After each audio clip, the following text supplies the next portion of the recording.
Boa tarde, chamo-me Adriana Soares. Vamos gravar a sexta parte do livro O Diabo, de Giovanni Papini.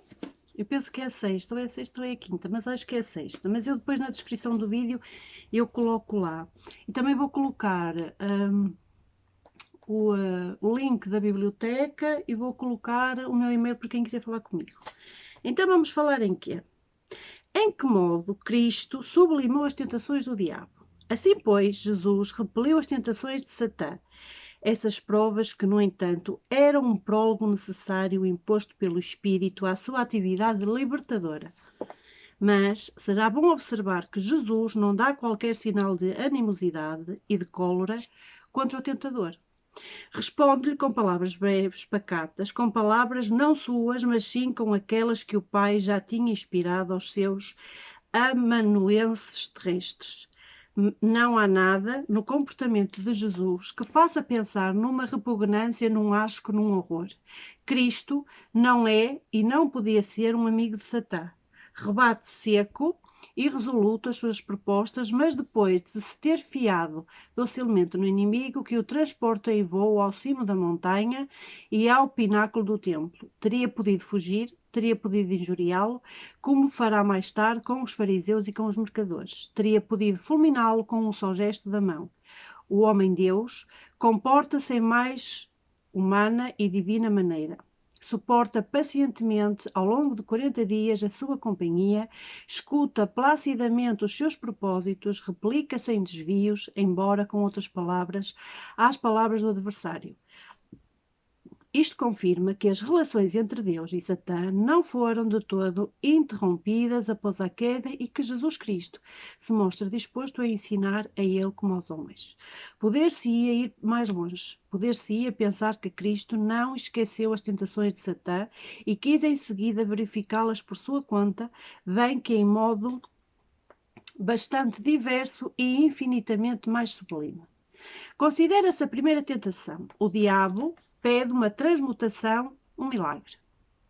Que as pedras se tornem em pães. Cristo não quer operar esse milagre. Mais tarde, porém, a quando da vigília da morte, anunciou e operou por todos os séculos uma dupla transmutação, essa mesma à qual cada dia assistimos. Ele quis que o pão se tornasse a sua carne, quis que o vinho se tornasse no seu sangue. A transubstanciação porventura não é uma resposta divina, resposta ao primeiro pedido de Satã? A segunda tentação, como vimos, foi o convite a precipitar-se do alto do templo.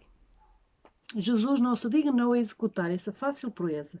Porém, mais tarde, depois de haver dado aos discípulos a prova da sua ressurreição dentre os mortos, quis soltar-se no ar. Mas em vez de voar de alto para baixo, como Satã lhe pedira, fez o contrário. Desprendeu-se da terra para o céu.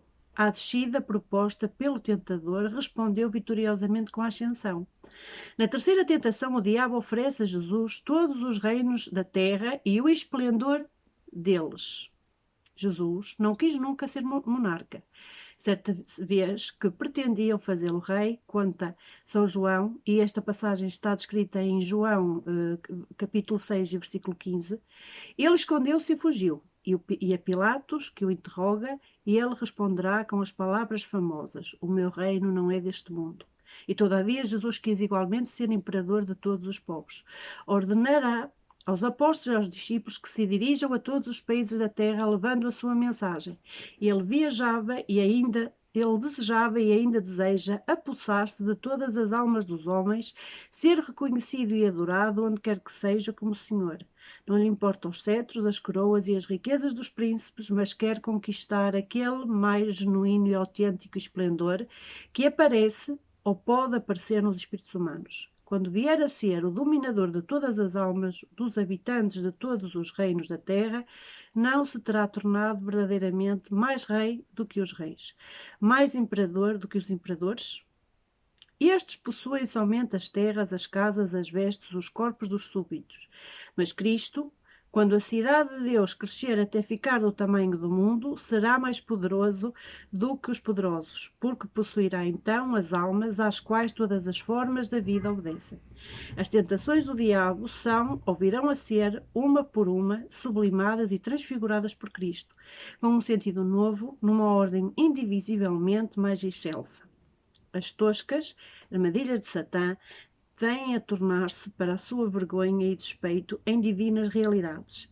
Mas, talvez essa toleima materialista das três tentações não será de todo ingênua, senão ao contrário, sinal de refinada malícia. Satã, segundo o testemunho divino e humano, é um espírito astuto e não teria proposto esses prodígios mais dignos de um feiticeiro que de um Deus, se não tivesse tido outra mais pérfida intenção.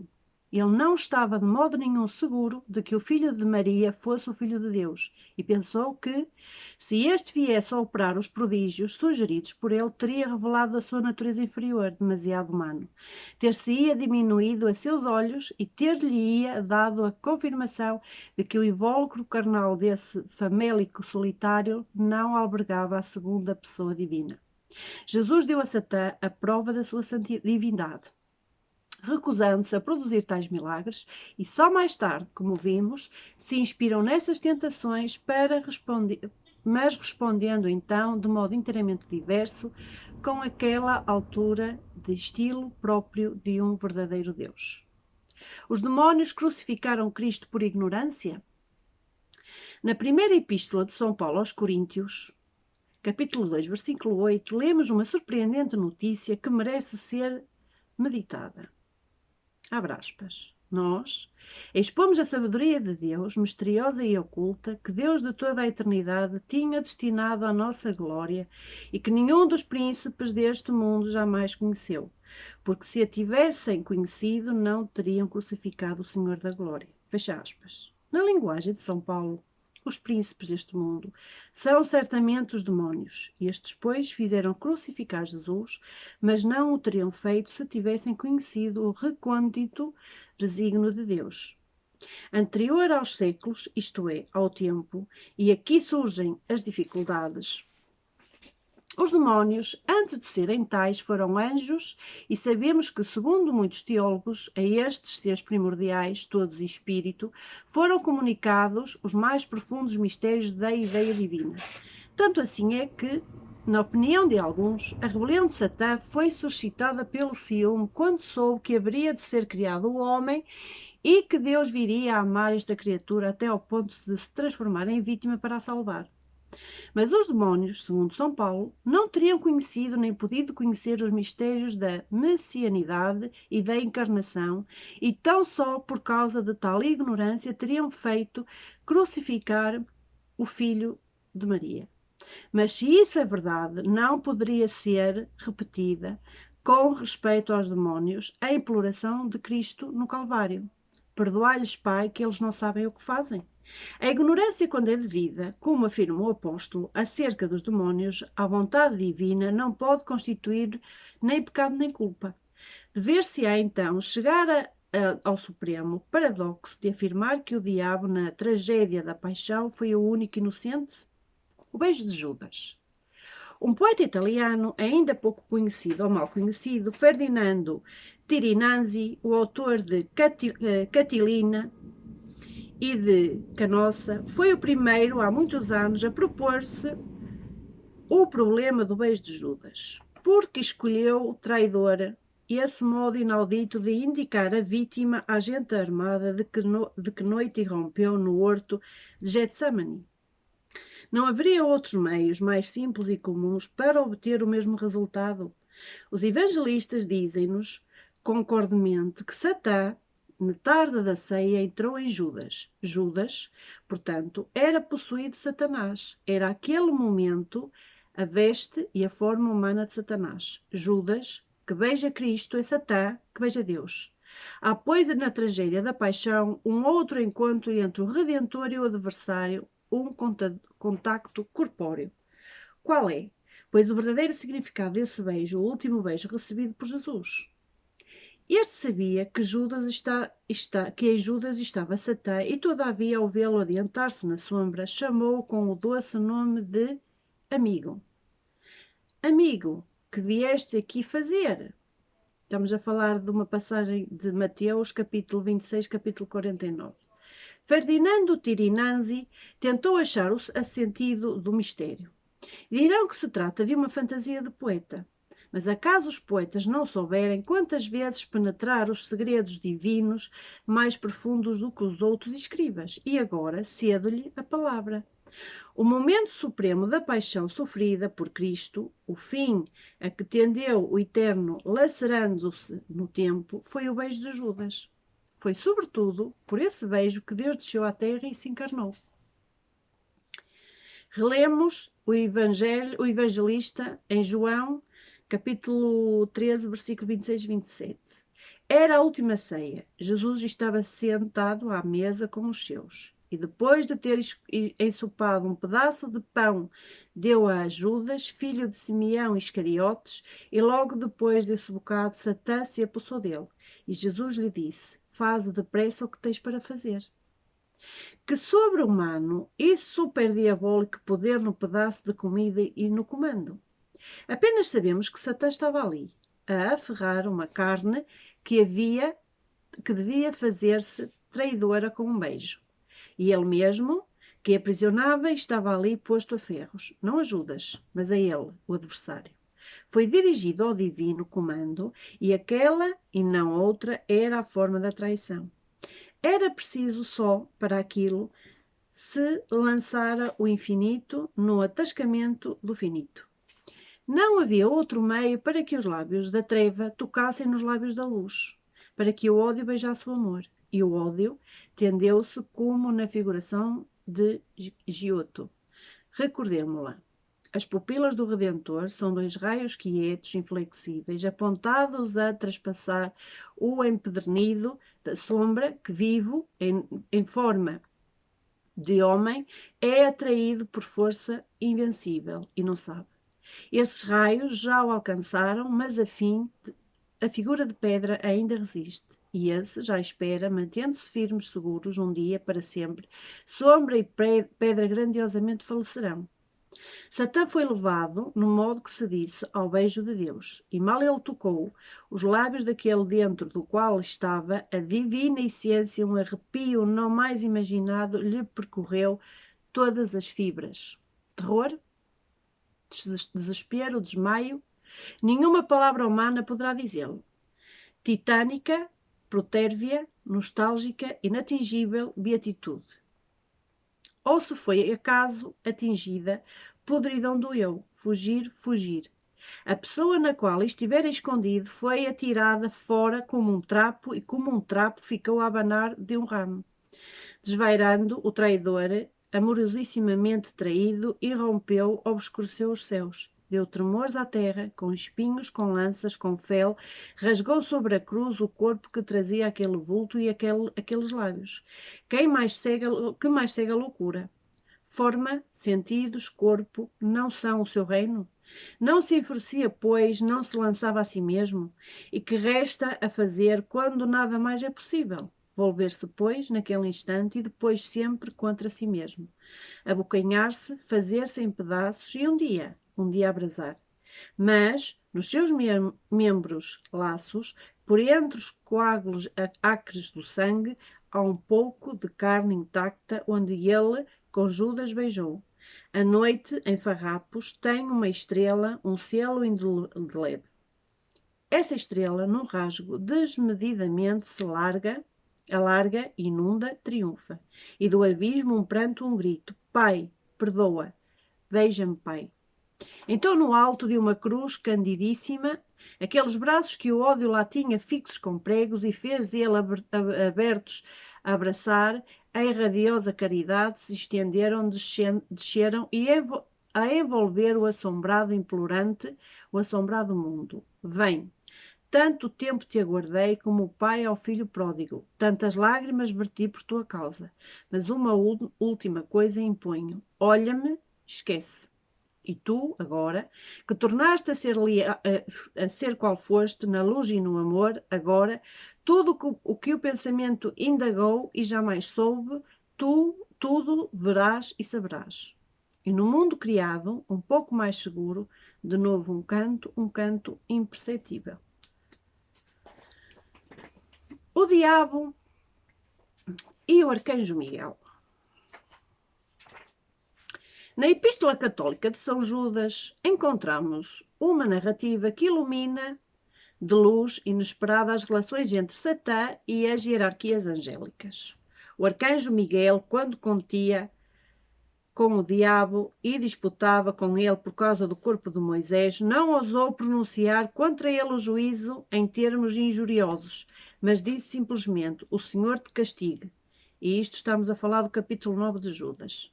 Surpreende, antes de tudo, a notícia de que o diabo pudesse manifestar direitos sobre o cadáver de Moisés, a quem Deus falara abertamente face a face. Mas ainda mais espanta a respeitosa compostura do arcanjo que heroicamente tinha abatido o rebelde Satã. Miguel era o vencedor, o capitão dos anjos fiéis e, contudo, não ousa insultar o diabo, já condenado por Deus, já precipitado no abismo. A grande bondade dos arcanjos antigos. Podia fulminá-lo com palavras, como já o tinha ferido, com a sua espada flamejante, e todavia contenta-se em dizer-lhe que Deus o punirá. Esta brandura da parte do grande adversário do adversário deve, entretanto, ter a sua razão e convém que seja meditada. Podia ser a confirmação de uma hipótese baseada sobre não poucos indícios, isto é, que as relações entre os anjos e Satã, mesmo após a queda, não foram tão más como tanta gente cuida ou diz.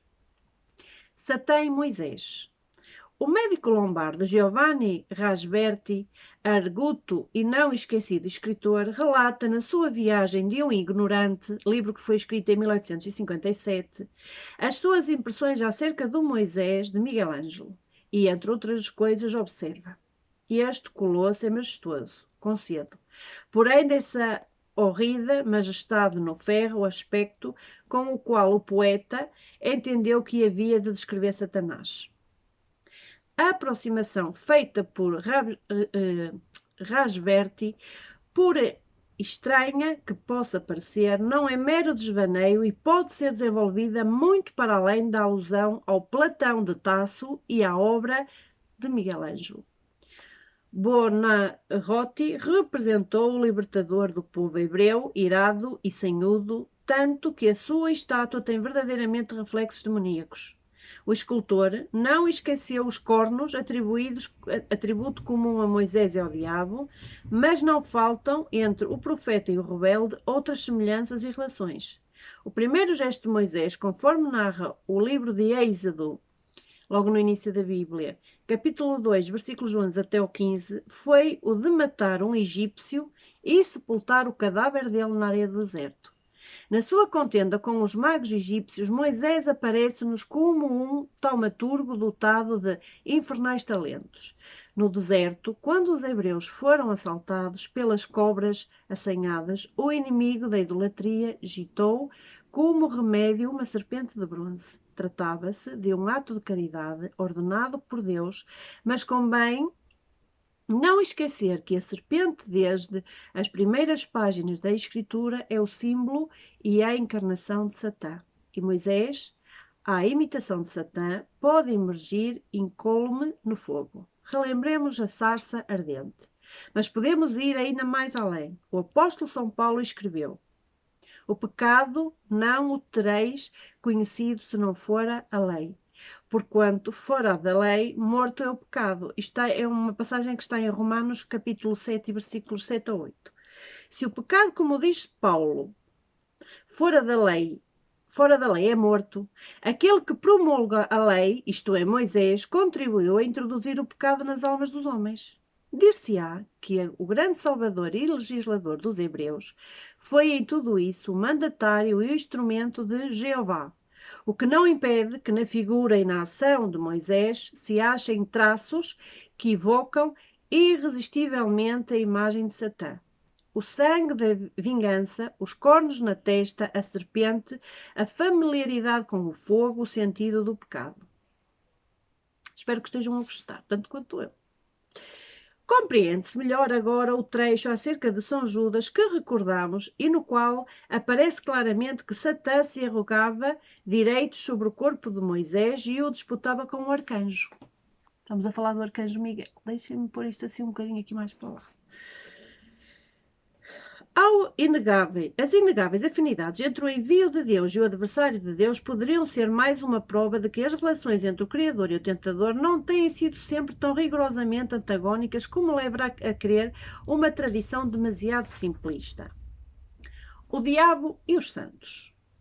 Numa das obras mais famosas de São João da Cruz, que é La Noche Obscura del Alma, encontramos uma teoria que ilumina de luz inesperada e inquietante as relações entre o diabo e os santos.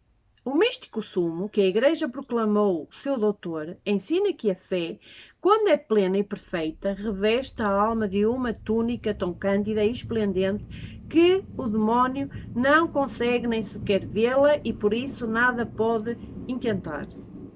Essa veste, afirma o místico doutor, é tal que para o demónio é mais que treva. Quem por conseguinte possua aquela fé não mais será exposto às insídias e às agressões do diabo. Porque sucede então, desculpem que os meus óculos, eu não estou a ver muito mal com eles, porque sucede então que todas as vidas dos santos estão cheias de relatos das tentações do demónio. Alguns até acentuaram que Satã se encarniça principalmente contra os santos e que os homens comuns não são tentados na mesma medida em que o são os que vivem somente em Deus. Há aqui uma contradição que só os teólogos poderiam, à força de silogismos subtis, conciliar. A opinião de São João da Cruz ou é falsa, e então se deveriam acusar de erros doutrinários nada menos que os doutores da Igreja, ou ele diz a verdade e então devemos concluir que nenhum cristão, nem mesmo os santos mais famosos, jamais tiveram uma fé assim branca, isto é, tão íntegra e segura, capaz de fugir aos olhos do diabo. Ao próprio João da Cruz não faltaram as tentações sensíveis do demónio, como demonstra inclusivamente certos episódios da sua vida. De onde se tira que nem sequer aquele que quis ensinar a perfeita união com Deus chegou a possuir essa alva túnica da fé que nos torna invisíveis à argúcia do diabo. O diabo em hábito religioso. A 19 km do famoso castelo de Rambouillet, em Saint-Étoile, o burgo de Montfort-Amaury, acho que é assim, Amaury, assim aqui é. Século XV, é célebre sobretudo pela sua catedral construída entre o século XV e o século XVI. Num dos vitrais a cores desta catedral, vemos representada a tentação de Jesus no deserto, onde, para maravilha nossa, o diabo é figurado sob a veste de santo ermita, com saio e capucho, com aspecto de devoto viajeiro mais do que tentador. A única alusão ao seu caráter infernal pode reconhecer-se na cor rubra das meias. O vitral é obra do século XVI e talvez contemporâneo das primeiras investidas heréticas. Quis o anónimo vitralista, talvez maliciosamente insinuar que, no tempo em que vivia, inquieto e corrupto, o diabo usava esconder-se sob as vestes dos monges e dos frades? O certo é que em toda a história cristã, dos ermitas de Tebaide ao cura d'Arte, o diabo manteve sempre comércio com os homens de Deus, com religiosos e com as setas, quer como perscutor e tentador, quer como inquilino molesto das almas. Deixando, porém, a Idade Média, que oferece documentários inumeráveis, mas nem sempre irrefutáveis, volvamo-nos, sem sair de França, ao grande século. Um dos casos mais célebres de invasamento demoníaco é o do padre Jean-Joseph Sorin, douto jesuíta, nado em Bordeaux em 1600, a quem se deve obras de profunda piedade, como o Catequismo Espiritual de 1661 e os Fundamentos da Vida Espiritual em 1669. Eu tenho que traduzir, que está em francês, por isso é que demora um bocadinho. Este piedoso jesuíta era um exorcista emérito, pelo que foi chamado a exorcitar as famosas Ursulinas de London, perseguidas implacavelmente por obsessões diabólicas. Ossorim desempenhou-se do seu papel a contento, logrando libertar algumas monjas obsessas, mas o diabo então tomou-se de razões com ele e cruelmente se vingou. Temos testemunho do caso pelo mesmo Sorim, ou Surá, assim aqui é, numa carta escrita por ele ao padre de Atiche, jesuíta de Rennes, em 3 de maio de 1635. O pobre exorcista queixa-se de andar continuamente acompanhado e acicatado por vários demónios, e sobretudo pelo tremendo Leviatã, que junto com Lúcifer e Belzebu constitui a trindade infernal. Já falei destas 3 figuras nas nossas aulas sobre ocultismo. São nomes de demónios. Tenho poucos movimentos livres quanto ao padre jesuíta. Quando quero falar, suspendo uma palavra. Na missa, estaco subitamente. À mesa, não posso levar a comida à boca. No ato da confissão, esqueço de repente os meus pecados e sinto o diabo ir e vir dentro de mim como na sua casa própria. Logo que desperto, ele está ali, na oração. Desvia-me o pensamento quando lhe apraz. Quando o coração se me começa a lidatar, enchendo de raiva, nas vigílias insufla-me o sono. E publicamente, pela boca da possessa, gaba-se de meter às ordens ao que não tenho nada a contrapor. Trata-se, pois, de uma possessão diabólica em regra. O diabo ocupava a alma e dominava a vida do desventurado exorcista quase sem resistência. E a possessão não foi breve, durou nada menos que 20 anos, com raríssimas e efêmeras remissões. O diabo era a tal ponto senhor da alma e do corpo de Surá que de uma vez obrigou a lançar-se de uma janela abaixo, do que resultou ele quebrar uma perna. O Surá, conforme averiguamos, nada tinha do satanista e o ocultista inspirava-lhe horror. Era notoriamente um acérrimo inimigo de Satã, que se esforçava em escorraçar mediante as sagradas fórmulas e não podia ter a menor complacência para com o inimigo de Deus e dos homens. E, contudo, Satã habitou nele durante 20 anos. E tão só a decrepitude libertou o desventurado jesuíta dessa horrível dominação. Porquanto Surá não foi só perseguido e tentado pelo demónio, como tantas vezes tem sucedido a gente da igreja e a enamorados de Deus. Foi outro sim possuído, habitado por ele. A primeira causa que à mente ocorre para dar a razão de semelhante caso é a vingança. O diabo quis a desforra sobre o exorcista, seu adversário declarado. Mas talvez não se trate apenas de vingança. É preciso não esquecer que Satã é aqui de tudo o inimigo de Deus e que é levado pelo seu ódio ao tentar de subtrair a Deus os seus servidores mais fiéis. A obra-prima do demónio consiste precisamente em tomar o lugar de Deus na alma de quantos seguem e amam a Deus sobre a terra.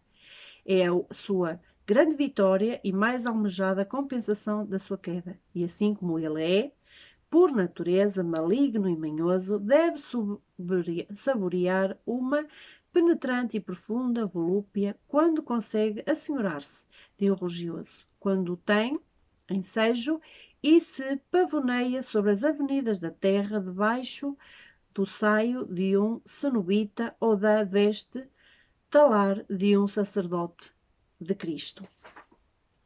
Vamos ficar por aqui. Amanhã temos uma nova aula. Espero que vocês estejam a gostar tanto quanto eu. Eu não sei se disse no início, este é um livro de Giovanni Papini, com o tema O Diabo, que nós vamos... É simplesmente um livro, aqui ninguém está a querer mudar as ideias de ninguém, aqui ninguém está a defender o diabo, simplesmente estamos a partilhar conhecimento. Beijinhos no coração. Amanhã cá nos encontramos novamente.